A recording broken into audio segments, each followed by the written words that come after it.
प्रिय शिक्षार्थियों, आप सभी को बहुत बहुत सुप्रभात। मैं डॉक्टर मंजू कुमारी आप सभी का आदित्य प्रकाश जलान टीचर्स ट्रेनिंग कॉलेज की ओर से बहुत बहुत स्वागत करती हूँ। अपने लास्ट वीडियो में हमने आपको विशिष्ट शिक्षा का विशिष्ट शिक्षा की पॉलिसी ऑफ स्पेशल एजुकेशन के बारे बताया था। अपने नए वीडियो में आप सभी को आज मैं एडमिनिस्ट्रेशन ऑफ स्पेशल एजुकेशन, विशिष्ट शिक्षा का क्या प्रशासन है, इसके संबंध में बताऊंगी। इस संबंध में आज हम चर्चा करेंगे। विशिष्ट शिक्षा के क्षेत्र में केंद्र सरकार एवं राज्य सरकार दोनों के द्वारा ही प्रशासनिक दृष्टि से महत्वपूर्ण भूमिका का निर्वहन किया जाता है। विशिष्ट शिक्षा के लिए केंद्र सरकार द्वारा स्वयं धन प्रदान किया जाता है तथा आवश्यकता के अनुसार विश्व बैंक से अनुदान प्राप्त किया जाता है। विशिष्ट शिक्षा के क्षेत्र में जिला प्राथमिक शिक्षा कार्यक्रम का संचालन विश्व बैंक की सहायता से किया जा रहा है। इस प्रकार की अनेक योजनाओं में केंद्र सरकार अपना अंशदान देती है। केंद्र सरकार अपना अंशदान किसको देती है? राज्य सरकार को देती है, अपना सहयोग देती है।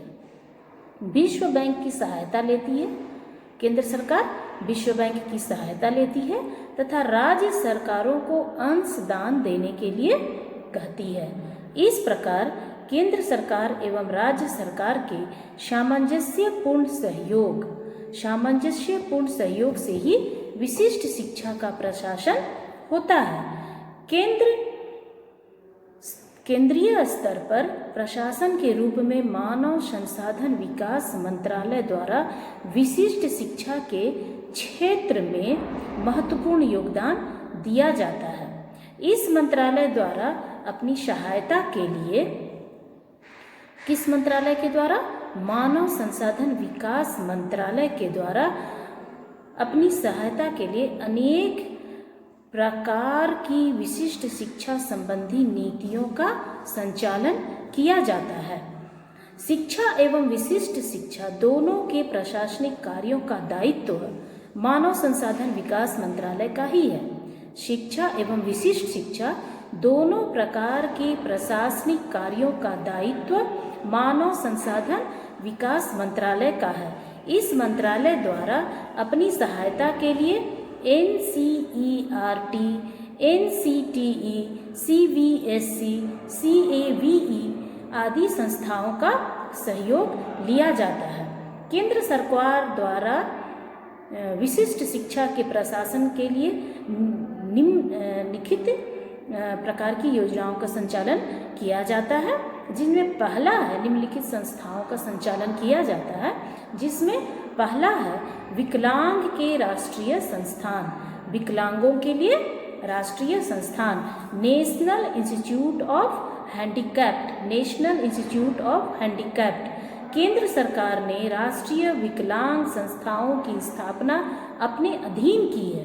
केंद्र सरकार ने अपने अधीन राष्ट्रीय विकलांग संस्थाओं की स्थापना की है। इनकी प्रशासनिक व्यवस्था का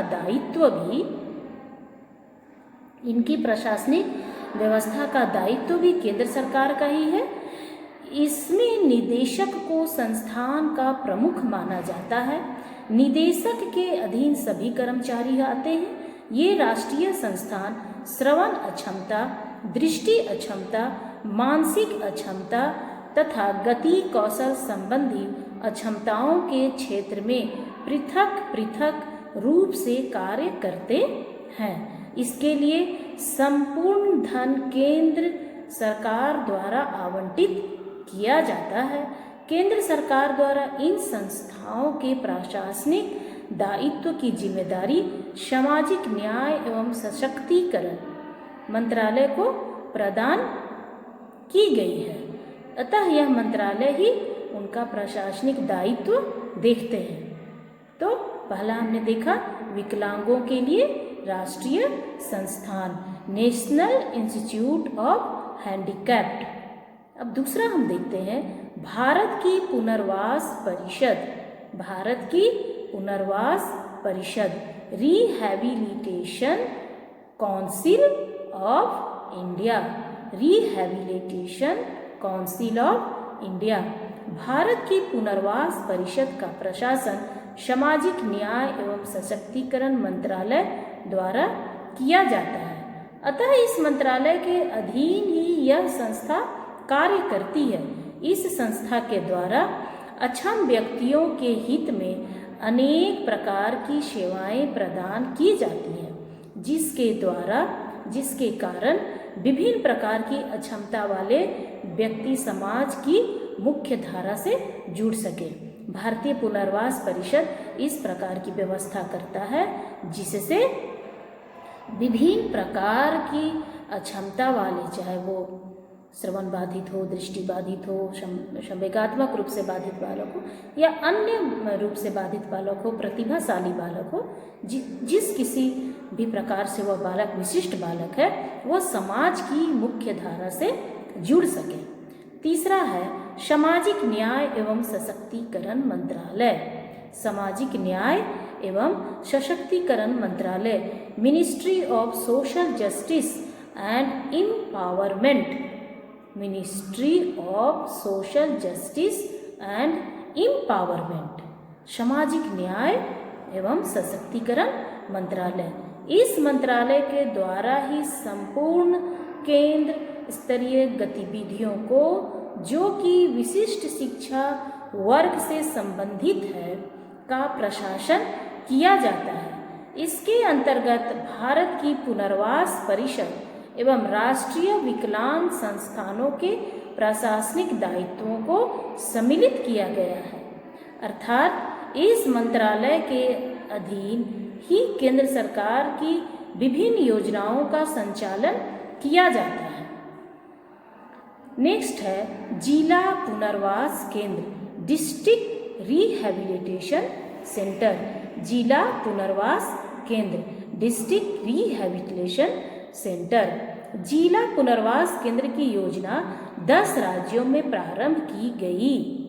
प्रारंभ में जिला पुनर्वास केंद्र योजना देश के 10 राज्यों में प्रारंभ की गई। इसका प्रशासन भी राष्ट्रीय संस्थानों के माध्यम से केंद्र सरकार द्वारा किया जाता है। इनका उद्देश्य स्थानीय अक्षम व्यक्तियों को लाभ पहुंचाना है। इनका उद्देश्य स्थानीय अक्षम व्यक्तियों को लाभ पहुंचाना है। नेक्स्ट है क्षेत्रीय पुनर्वास प्रशिक्षण केंद्र, regional rehabilitation training centres, regional rehabilitation training centre, क्षेत्रीय पुनर्वास प्रशिक्षण केंद्र। जिला पुनर्वास केंद्रों के कर्मचारियों को प्रशिक्षण प्रदान करने के लिए क्षेत्रीय पुनर्वास केंद्रों की स्थापना की गई है। जिला पुनर्वास केंद्र में जो कर्मचारी कार्य करेंगे, उन्हें विशिष्ट बालकों की किस तरह से देखभाल करनी है, विशिष्ट बालकों को किस प्रकार प्रशिक्षित करना है, किस प्रकार शिक्षित करना है, इसका ट्रेनिंग उन्हें क्षेत्रीय पुनर्वास प्रशिक्षण केंद्र में दिया जाता है। इसी कारण क्षेत्रीय पुनर्वास केंद्र की स्थापना की गई। इनका दायित्व सामाजिक न्याय एवं सशक्तिकरण मंत्रालय का है। इनका दायित्व सामाजिक न्याय एवं सशक्तिकरण मंत्रालय का है। अतः इसकी प्रशासनिक व्यवस्था भी राज्य सरकारों के सहयोग से केंद्र सरकार द्वारा की जाती है। अतः इसकी प्रशासनिक व्यवस्था भी राज्य सरकारों के सहयोग से केंद्र सरकार द्वारा की जाती है। नेक्स्ट है समेकित विद्यालय या एकीकृत विद्यालय, इंटीग्रेटेड स्कूल, समेकित विद्यालय या एकीकृत विद्यालय, इंटीग्रेटेड स्कूल। इन विद्यालयों की संख्या 48 के लगभग है। इंटीग्रेटेड विद्यालयों की संख्या लगभग 48 है। इन विद्यालयों का प्रशासन भी राज्य सरकारों के सहयोग से केंद्र सरकार द्वारा की जाती है। उपरोक्त विवेचन से यह स्पष्ट होता है कि विशिष्ट शिक्षा के प्रशासन के क्षेत्र में केंद्र सरकार एवं इसके विभागों की महत्वपूर्ण भूमिका होती है, क्योंकि योजनाओं के प्रारंभ में केंद्र सरकार ही प्रशासनिक एवं आर्थिक सहायता प्रदान करती है। इस प्रकार हम क्या देखते हैं कि विशिष्ट शिक्षा का जो प्रशासन है वो तब तक धरातल पर नहीं उतर सकता है जब तक केंद्र सरकार उसमें सहयोग न करे। इसके उपरांत धीरे धीरे राज्य सरकारों से सहयोग के लिए कहा जाता है। सर्वप्रथम केंद्र सरकार इसमें धन लगाती है, राशि खर्च करती है, अपने दिशा निर्देश में कार्य करवाती है, फिर धीरे धीरे राज्य सरकारों को इसमें सहयोग करने के लिए कहा जाता है। इसको एक उदाहरण द्वारा हम समझ सकते हैं। इसको हम एक उदाहरण द्वारा समझ सकते हैं। DPEP एक केंद्र प्रवर्तित योजना है। DPEP एक केंद्र प्रवर्तित योजना है। इसमें सामान्य शिक्षा के साथ साथ विशिष्ट शिक्षा प्रदान करने की व्यवस्था की गई है। DPEP में यह एक केंद्र द्वारा संचालित योजना है। इसमें सामान्य शिक्षा के साथ साथ विशिष्ट शिक्षा प्रदान करने की भी व्यवस्था की गई है, क्योंकि जो छात्र एवं छात्राएं प्रतिभाशाली हैं अथवा सामान्य से कम योग्यता रखते हैं उनके लिए विशिष्ट शिक्षा की आवश्यकता होती है। इस योजना को विश्व बैंक की सहायता से केंद्र सरकार द्वारा विभिन्न राज्यों में चलाया जा रहा है। DPEP योजना को विश्व बैंक की सहायता से केंद्र सरकार द्वारा विभिन्न राज्यों में चलाया जा रहा है। प्रशासनिक एवं आर्थिक दृष्टि से राज्य सरकारों से भी सहयोग की अपेक्षा की जा रही है। धीरे धीरे इस योजना को केंद्र अपने हाथ से राज्यों को समर्पित कर देगा। धीरे धीरे पूरी तरह इस योजना पर राज्य सरकार के यह योजना धीरे धीरे पूरी तरह केंद्र सरकार से राज्य सरकार के अधीन चली जाएगी।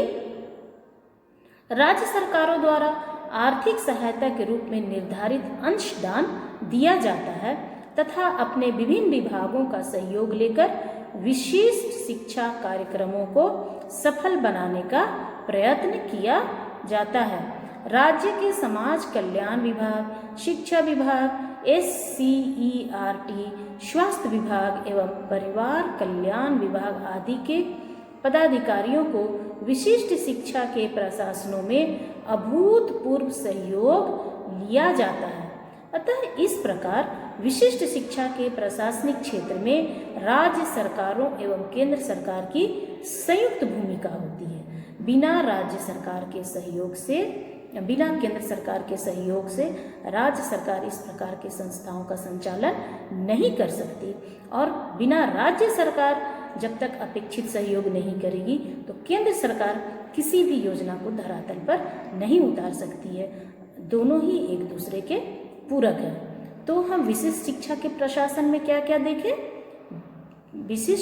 केंद्र सरकार द्वारा विशिष्ट शिक्षा के प्रशासन के लिए निम्नलिखित संस्थाओं को चलाया जा रहा है, जिसमें पहला है विकलांगों के लिए राष्ट्रीय संस्थान, दूसरा है भारत की पुनर्वास परिषद, तीसरा है सामाजिक न्याय एवं सशक्तिकरण मंत्रालय, चौथा है जिला पुनर्वास केंद्र, पांचवा है क्षेत्रीय पुनर्वास प्रशिक्षण केंद्र, छठा है समेकित विद्यालय।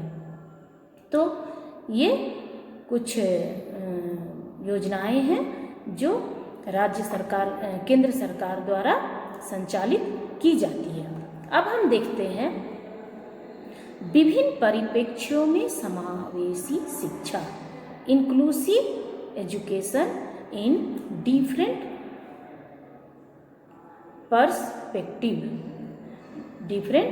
पर्सपेक्टिव, विभिन्न परिप्रेक्ष्यों में समावेशी शिक्षा, inclusive education in different perspective. प्राचीन काल में शिक्षण अधिगम प्रक्रिया को एक सामान्य व्यवस्था के रूप में स्वीकार किया जाता था। प्राचीन काल में शिक्षण अधिगम प्रक्रिया को एक सामान्य प्रक्रिया के रूप में स्वीकार किया जाता था। लोग इसे एक सामान्य प्रक्रिया मानते थे। सभी छात्रों को समान रूप से शिक्षा प्रदान की जाती थी, परंतु जो प्रतिभाशाली छात्र थे या किसी भी विधा में पारंगत होते थे, मात्र वे ही शिक्षा के योग्य माने जाते थे। प्राचीन काल में जो प्रतिभाशाली बालक होते थे या किसी भी विधा में, किसी भी कला में निपुण होते थे, वे ही शिक्षा के योग्य माने जाते थे तथा अन्य छात्रों को अयोग्य समझा जाता था। उनकी कमी या अयोग्यता के बारे में किसी भी प्रकार का विश्लेषण नहीं किया जाता था। क्या कमी है, क्या अयोग्यता है, क्या उसे शिक्षित किया जा सकता है या उसे नहीं किया जा सकता है, इस पर कोई विचार नहीं किया जाता था कि यदि कोई बालक अयोग्य है तो कितना % अयोग्य है, क्या उसे किसी भी तरीके से प्रशिक्षित या शिक्षित नहीं किया जाता है, इस पर विचार नहीं किया जाता था। धीरे धीरे छात्रों का विश्लेषण प्रयासों के फलस्वरूप सामाजिक व्यवस्था में परिवर्तन आया। धीरे धीरे लोगों की मानसिकता में परिवर्तन आया और छात्रों का विश्लेषण किया जाना लगा। विश्लेषण के प्रयासों के फलस्वरूप सामाजिक व्यवस्था में परिवर्तन आया। परिवर्तन के परिणाम स्वरूप विशेष आवश्यकता वाले इन बालकों की पहचान की जाने लगी तथा इनको सामान्य शैक्षिक व्यवस्था से जोड़ने का प्रयास किया जाने लगा। इन विशेष आवश्यकता वाले बालकों को विशेष रूप से शिक्षा प्रदान करने संबंधी प्रावधानों को संविधान में भी वर्णित किया गया। इस प्रकार ऐतिहासिक शिक्षा व्यवस्था में एक आवश्यक परिवर्तन के परिणाम स्वरूप विशेष आवश्यकता वाले बालकों की शिक्षण अधिगम व्यवस्था को बल मिला।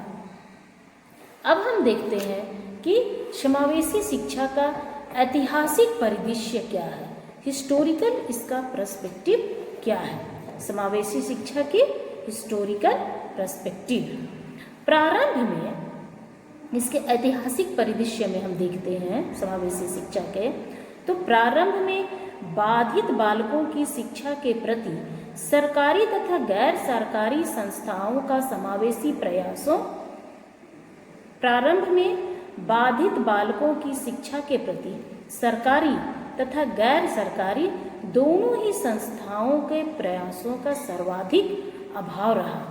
प्रारंभ में दोनों ही प्रकार की संस्थाओं ने, चाहे वो सरकारी हो या गैर सरकारी, इन्होंने समावेशी शिक्षा के प्रति या बाधित बालकों की शिक्षा के प्रति, विशिष्ट बालकों के शिक्षा के प्रति कोई ध्यान नहीं दिया। इसका सर्वथा अभाव रहा। इस ओर ध्यान कभी नहीं दिया गया कि इनको किस प्रकार प्रशिक्षित किया जाए। समाज तथा सभ्यता के विकास में हुए परिवर्तन के कारण बाद में समाज के व्यवहार में परिवर्तन हुआ। कालांतर में समाज का विकास हुआ, सभ्यता का विकास हुआ और विकास में जो परिवर्तन हुआ उसके कारण समाज के व्यवहार में परिवर्तन हुआ, समाज के लोगों की मानसिकता में परिवर्तन हुआ। शुरू में तो अपंगों के साथ दुर्व्यवहार किया जाता था तथा उन पर ध्यान नहीं दिया जाता था। उन्हें ईश्वर का अभिशाप समझा जाता था तथा माता पिता पर बोझ समझा जाता था। शारीरिक रूप से बाधितों के बारे में सामान्यतः ऐसा कहा जाता था कि अपंग व्यक्ति पूर्णतः बेकार है। अपंग व्यक्ति जो है वो पूर्णतः बेकार है, वे स्वयं कुछ भी करने में असमर्थ हैं। ये ऐसे जीव हैं जो कृपा के पात्र हैं तथा जब तक ये जीवित हैं तब तक इनकी देखभाल करनी होगी। ऐसा प्रारंभ में ऐसा प्राचीन काल में इस तरह की अवधारणा विशेष बालकों के प्रति, विशिष्ट बालकों के प्रति लोगों की थी। इसलिए उनकी ओर किसी प्रकार का कोई ध्यान नहीं दिया जाता था। इस प्रकार का कॉन्सेप्ट विकसित हो गया था कि ये जब तक जीवित रहेंगे परिवार पर, समाज पर बोझ रहेंगे, इनकी देखभाल करनी होगी। शारीरिक रूप से अपंग बालक किसी भी कार्य को करने के लिए वो सर्वथा अनुपयुक्त है, वो समाज पर बोझ है, वो अभिशाप है, देवी का अभिशाप है। इस टाइप का जो कॉन्सेप्ट विकसित हो गया था, इसलिए उनकी ओर किसी प्रकार का कोई ध्यान नहीं दिया जाता था। कुछ समय बाद उनकी शिक्षा के लिए प्रयास किए जाने लगे, लेकिन इन बालकों को अन्य बालकों से पूर्णतः भिन्न समझा जाता था। ये जो विशिष्ट बालक हैं, इनको अन्य बालकों से पूर्णतः भिन्न समझा जाता था। उनके बारे में विचार था कि सामान्य शिक्षा केंद्रों से शिक्षा ग्रहण करने के ये योग्य नहीं है। उनके बारे में ऐसा विचार था कि वो सामान्य शिक्षा केंद्र हैं जो सामान्य बालकों के लिए हैं, वहाँ ये शिक्षा ग्रहण नहीं कर सकते हैं। इसलिए पहली बार उन्हें विशिष्ट शिक्षा देने के लिए शिक्षण संस्थाएं स्थापित हुईं। ऐसी अवधारणा विकसित होने पर कि वो सामान्य शिक्षा केंद्रों में शिक्षा ग्रहण नहीं कर सकते हैं, तब उनके लिए विशिष्ट शिक्षण संस्थाओं की स्थापना की गई। इन बाधित बालकों की शिक्षा का कार्य सामान्य बालकों से अलग विशिष्ट शिक्षा केंद्रों में रखकर किया जाने लगा। इन्हें सामान्य बालकों से अलग विशिष्ट शिक्षा केंद्रों पर, इनके जो शिक्षा केंद्र थे वहाँ आवासीय, एक तरह से आवासीय विद्यालय जिसे हम कहते हैं, आप कह लीजिए आवासीय विशिष्ट शिक्षा केंद्र, वहीं पर इनको रखकर प्रशिक्षित किया जाने लगा, शिक्षित किया जाने लगा। 20वीं शताब्दी के उत्तरार्ध में नवीन विचारों तथा धारणाओं ने बाधित बालकों की शिक्षा के लिए नई दिशाओं में द्वार खोल दिए। 20वीं शताब्दी के उत्तरार्ध में बाधित बालकों की शिक्षा के लिए नई अवधारणा विकसित की गई और अब यह समझा जाने लगा कि अपंग बालक सामान्य बालक से भिन्न नहीं है। अपंग बालक एक ऐसा बालक है जिसकी आवश्यकताएं विशिष्ट प्रकार की हैं। 20वीं शताब्दी के उत्तरार्ध में इस टाइप का विचार विकसित हुआ कि ये जो अपंग बालक हैं, ये सामान्य बालक से भिन्न नहीं है, बल्कि उनकी आवश्यकताएं विशिष्ट है, उनकी आवश्यकताएं भिन्न हैं। उनकी विशिष्ट आवश्यकताएं हैं। समाज के अन्य सदस्यों की तरह अपंगों को भी शिक्षा प्राप्त करने का अधिकार है, समाज में कार्य करने का अधिकार है, समाज में अपनी भागीदारी सुनिश्चित करने का अधिकार है और समाज में सहयोग का समान अधिकार है। इस तरह की अवधारणा विकसित हुई। ऐसे बालकों का शिक्षण सामान्य शिक्षण संस्थान में सामान्य बालकों के साथ कुछ अतिरिक्त सहयोग देकर किया जाना चाहिए। ऐसा विचार किया जाने लगा कि जो पूरी तरह से बाधित नहीं है, आंशिक बाधित है, ऐसे बालकों का शिक्षण सामान्य शिक्षण संस्थाओं में सामान्य बालकों के साथ ही कुछ अतिरिक्त सहायता, कुछ उनकी जो विशेष आवश्यकताएं हैं, उनको उस आवश्यकता को उपलब्ध कराकर उन्हें सामान्य शिक्षण संस्थाओं में शिक्षित किया जा सकता है। बाद में विशेषज्ञों के विचारों की स्पष्टता, सुझाव आदि इस दिशा में विशेष रूप से सहायक सिद्ध हुए। ये तो हो गया समावेशी शिक्षा का ऐतिहासिक परिदृश्य।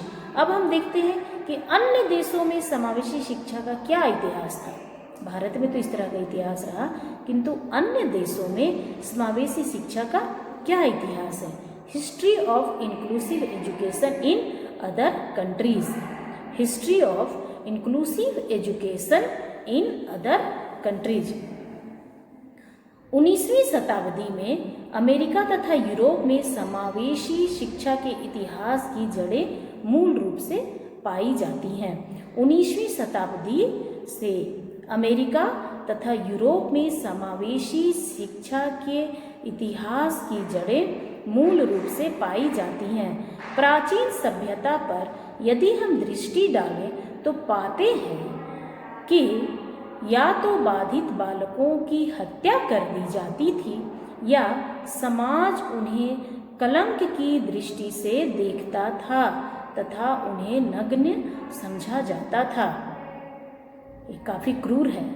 प्राचीन सभ्यता पर यदि हम दृष्टि डालते हैं तो पाते हैं कि या तो बाधित बालकों की हत्या कर दी जाती थी।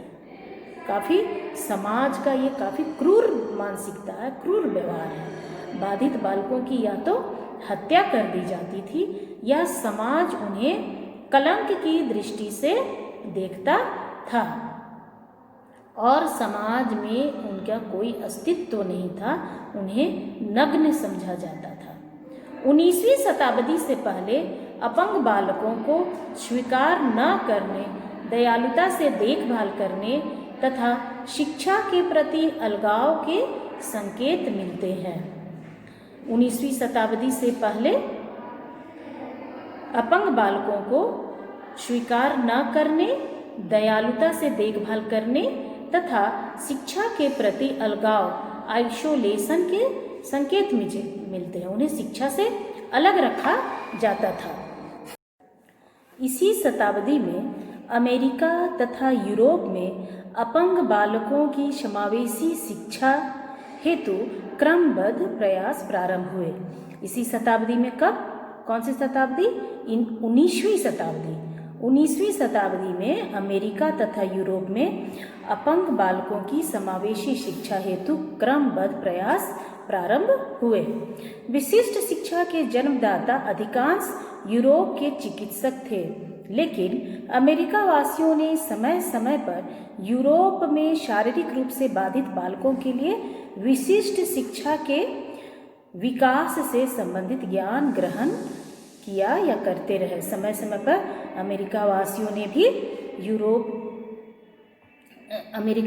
ने भी समय समय पर यूरोप वासियों के साथ शारीरिक रूप से बाधित बालकों के विशिष्ट शिक्षा के विकास से संबंधित ज्ञान को ग्रहण किया, ज्ञान को विकसित किया। यहाँ तक कि कुछ अमेरिका के विशेषज्ञ अपंग बालकों के शिक्षण के बारे में ज्ञान प्राप्त करने यूरोप जाया करते थे। अमेरिका के कुछ ऐसे शिक्षक थे, कुछ ऐसे विशेषज्ञ थे जो अपंग बालकों के शिक्षण के विषय में ज्ञान प्राप्त करने के लिए यूरोप जाया करते थे। समावेशी शिक्षा के इतिहास में अमेरिका के प्रयास करने के संकेत मिलते हैं, लेकिन यह सत्य है कि महत्वपूर्ण विचार विशिष्ट शिक्षा के क्षेत्र में यूरोप से अमेरिका में आया। अधिकांश यूरोप तथा अमेरिका के चिकित्सक, फिजिशियन, विशेषज्ञ तथा शिक्षाविदों ने समावेशी शिक्षा के विकास हेतु अपना अपना सहयोग दिया। ऐसे व्यक्तियों में से कुछ प्रसिद्ध विद्वान निम्नलिखित थे, जैसे J.M.G. इटार्ड, ये एक बहुत बड़े विशिष्ट बालकों के विशेषज्ञ थे। ई सेंग्विन, इसके अलावा सिगमंड फ्रॉयड साइकोलॉजी में काफ़ी फेमस है, Freud. Ann Sullivan, T.H. Gallaudet, Philip Pinel, ये कुछ ऐसे विशेषज्ञ हैं जिन्होंने विशिष्ट शिक्षा के क्षेत्र में विशेष कार्य किए हैं। अब हम देखते हैं विभिन्न देशों में समावेशी शिक्षा का विकास। इसमें इटार्ड का क्या योगदान है, इसको हम देखते हैं। फ्रांस के इटार्ड को समावेशी शिक्षा के इतिहास में अग्रणी माना जाता है। इटार्ड प्रथम व्यक्ति थे जिन्होंने समावेशी शिक्षा अपंग बालकों के लिए प्रारंभ की। 19वीं शताब्दी के प्रारंभिक वर्षों में विक्टर नामक 11 या 12 वर्षीय जंगली बालक की शिक्षा के बारे में इटार्ड ने निश्चय किया। जंगली बालक, जैसे आपने सीरियल में मोगली को देखा होगा, कैसे मोगली एक बालक था जिसका जन्म जंगल में हुआ, जानवरों के बीच उसका लालन पालन हुआ, जानवरों के बीच रहने के कारण वह जानवरों सा चलता था, जानवरों सा बोलता था, जानवरों सा वर्ताव करता था। तो 11-12 वर्षीय जंगली बालक की शिक्षा के बारे में इटार्ड ने निश्चय किया। 3 या 4 वर्ष की अवस्था में इस बालक को जंगल में छोड़ दिया गया था, जिस समय इस बालक को पकड़ा गया तो उसका व्यवहार तथा उसका रूप आकृति पशुओं के समान ही था। वह भद्दा, नंगा तथा भावयुक्त बोलने में असमर्थ था। वह खाने को गंध द्वारा सूंघ कर चुनता था। इटार्ड इसे सामान्य नहीं बना सका, लेकिन बालक को जो 3-4 वर्ष की अवस्था में जंगल में छोड़ दिया गया और जब उसे पकड़ा गया तो वह भोजन को सूंघ कर पहचानता था, भद्दा सा दिखता था, उसका व्यवहार भद्दा सा था। इटार्ड उसे बालक के व्यवहार को सामान्य नहीं बना सका, लेकिन उसने बालक को व्यवहार को नाटकीय विधि से व्यवस्थित शिक्षण के आधार पर सुधार दिया। बालक के व्यवहार को कुछ हद तक सुधार दिया, अर्थात विकास किया। इटार्ड अनुदेशनात्मक विधियों का जन्मदाता था। इटार्ड जो था वह अनुदेशनात्मक विधियों का जन्मदाता था। वह प्रथम वाणी विशेषज्ञ, बधिरों के चेहरे के भाव से मावेशी शिक्षा को देने वाला तथा मानसिक मंदित और शारीरिक रूप से बाधितों की समावेशी शिक्षा का जन्मदाता समझा जाता था। विक्टर के साथ उसके द्वारा किए गए प्रयोगों से यह निश्चित हो गया कि मानसिक मंदित बालक भी सीख सकते हैं तथा उनमें सुधार लाया जा सकता है। अब हम देखते हैं सेंग्विन का क्या योगदान था। इस दिशा में सेंग्विन का क्या योगदान था। सेंग्विन मानसिक मंदित बालकों के महान शिक्षक के रूप में जाने जाते हैं। इटार्ड के कार्यों से प्रेरणा पाकर उसने 1837 में पेरिस में मानसिक मंदितों के लिए एक शिक्षण संस्थान की स्थापना की। 1846 में उसने एक महान पुस्तक का विमोचन किया, जिसका शीर्षक मूर्खता और शारीरिक विज्ञान की विधियों द्वारा उपचार किया जाता था। बालक के समान रूप से शारीरिक, आत्मिक तथा नैतिक विकास को उन्नतिशील बनाना मुख्य रूप से उसके शिक्षण का प्रत्यय था। उसके द्वारा विकसित प्रविधियों तथा संसाधन मॉन्टेसरी विधि के आधार बने। मानसिक मंदितों की शिक्षा के लिए शैमुएल होवे के साथ कार्य करने के लिए सेंग्विन अमेरिका चले गए और विशिष्ट शिक्षा के क्षेत्र में इन्होंने बहुत सारे कार्य किए। अब हम देखते हैं कि समावेशी शिक्षा का अमेरिका में क्या विकास हुआ। Development of inclusive education in America. यह सत्य है कि पर्याप्त सीमा तक समावेशी शिक्षा के क्षेत्र में प्रारंभिक कार्यों का विकास यूरोप में हुआ, लेकिन उन वर्षों में बहुत से अमेरिका के विशेषज्ञों ने भी अपना अथक सहयोग दिया।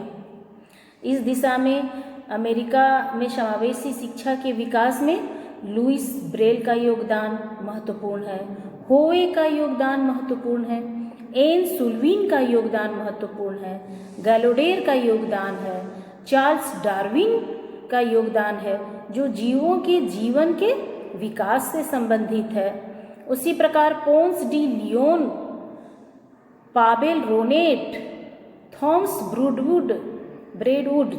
ब्रेडवुड, माइकल डेल, एम्ब्रोज सियोड, गैलेंटन, इसके पश्चात ग्राहम बेल, वेलिंगटन हैनी, शैमुएल ग्रीन डले होवे, हेनी, फ्रैंक हॉल, डेक्रॉल, ब्रिनेट इत्यादि, कुर्जवेल, इनका योगदान समावेशी शिक्षा के विकास में, ये महान अमेरिकी मनोवैज्ञानिक थे। विशिष्ट शिक्षा के विकास में इनका योगदान रहा। इसके अतिरिक्त 1970 के दशक ने शिक्षा की मुख्य धारा तथा कम प्रतिबंधित वातावरण को देखा, जो विशिष्ट शिक्षा में सर्वोपरि प्रत्यय था। विशिष्ट कक्षाओं की सामर्थ्य पर संदेह होने लगा, जिसके कारण शिक्षण कार्य विशिष्ट शिक्षा संस्थाओं और आवासीय स्कूलों से हटकर सामान्य कक्षाओं में किया जाने लगा। अर्थात विशिष्ट शिक्षा संस्थाओं और आवासीय स्कूलों से हटकर सामान्य कक्षाओं में विशिष्ट बालकों को जो पूर्ण रूप से बाधित नहीं है उनको शिक्षा दिया जाने लगा। विशिष्ट शिक्षा संस्थाओं की अपेक्षा सामान्य शिक्षा संस्थाओं के प्रति लोगों का इस कारण विश्वास बढ़ने लगा। अब बाधितों बालकों और सामान्य बालकों के शिक्षण को साथ साथ देने पर बल दिया जाने लगा। अलग शिक्षण को कम अथवा निरस्त किया जा रहा है जब तक कोई बालक किसी गंभीर बाधितता से ग्रस्त न हो। अमेरिका में जो विशिष्ट बालकों को विशिष्ट शिक्षा को विकसित किया गया उसके आधार पर विशिष्ट विद्यालयों को, विशिष्ट आवासीय विद्यालयों को बंद किया जाने लगा और आंशिक रूप से बाधित बालकों को सामान्य बालकों के साथ ही शिक्षा दिया जाने लगा। वैसी स्थिति में जब बालक गंभीर रूप से बाधित हो, वैसी स्थिति में ही उसको अलग से प्रशिक्षण केंद्रों पर, अलग से बाधित शिक्षण संस्थाओं में रखा जाने लगा और रखकर उन्हें प्रशिक्षित किया जाने लगा। तो बच्चों, आज के लिए इतना ही। आशा करती हूँ कि आज का पाठ आपको समझ में आ गया होगा। बहुत बहुत धन्यवाद।